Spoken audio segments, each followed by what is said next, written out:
हिंदू मजहब में गाय को माता का दर्जा हासिल है और भारत की बहुत सी रियासतों में गाय के ज़िबा पर पाबंदी है। हिंदू गाय को आड़ बनाकर हिंदुस्तान में मुसलमानों की नस्लकुशी करते हैं।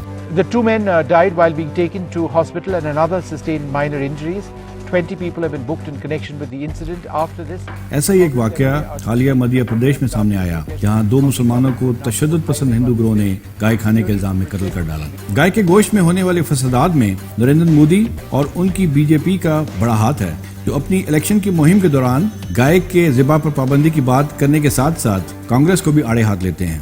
हिंदुस्तान के कई कोने में बड़े बड़े स्लॉटर हाउस बने हैं। पशु काटने वाला, देश की दूसरी नदियों को तबाह करने वाला।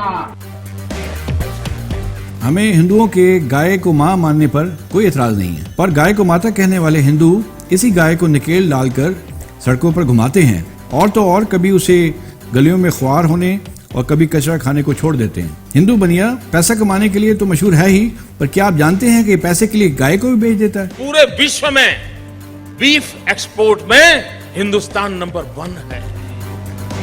इससे एक वाकया याद आया। एक साधु मजमे के सामने गाय हत्या के खिलाफ अपनी शोला बयानी दिखाते हुए कह रहा था, मुसलमान कसाई गौ माता का कत्ल करके उसका गोश्त बांटते हैं। मजमे में मौजूद एक नौजवान ने पूछा, पर हिंदू गाय बेचता ही क्यों है?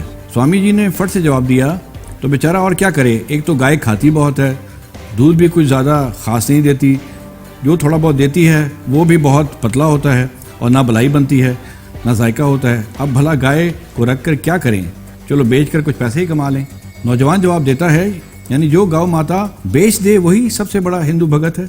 नरेंद्र मोदी ने शायद इस बात को सबसे ज्यादा सीरियस लिया है, इसीलिए तो गाय माता के नाम पर फसाद बर्पा करने वाले मोदी के दौर में भी भारत दुनिया का चौथा बड़ा बीफ एक्सपोर्टर है और बीजेपी की रियासत उत्तर प्रदेश नंबर 1 बीफ बरामद करने वाली रियासत है। याद रहे कि यूपी इन भारतीय रियासतों में से एक है जहां गोश्त के ज़िबा पर पाबंदी आयद है। यही नहीं, इंडिया के सबसे बड़े बीफ एक्सपोर्टर्स जैसे कि अल कबीर एक्सपोर्ट्स, अल नूर एक्सपोर्ट्स, MKR और बहुत सी दीगर कंपनीज हिंदुओं की मलकियत है। ये कहाँ का इंसाफ है कि गाय के ज़िबा के नाम पर बदनाम मुसलमान हो, लेकिन इससे माली फायदा हिंदू उठाए। सवाल ये भी उठता है कि जब हिंदुस्तान ने हलाल गोश्त से हलाल का लफ्ज ही खत्म कर दिया है, तो क्या हिंदू मलकियती मिसबा खाने झटके से ज़िबा किया गया गोश्त ही तो नहीं एक्सपोर्ट कर रहे, जो कि सारी दुनिया में मौजूद बहुत से मुसलमान जाने अनजाने में खा रहे हैं और बीमारियों का शिकार हो रहे हैं? अगर ऐसा नहीं है तो हिंदुओं को बैठे बिठाए हलाल गोश्त में से हलाल मिटाने की जरूरत क्यों कर पेश आई? हिंदू चाहे गाय को ज़िबा करे या उसकी चमड़ी उधेड़ कर पूरी दुनिया में बेचे, मगर ये दोगलापन करते हुए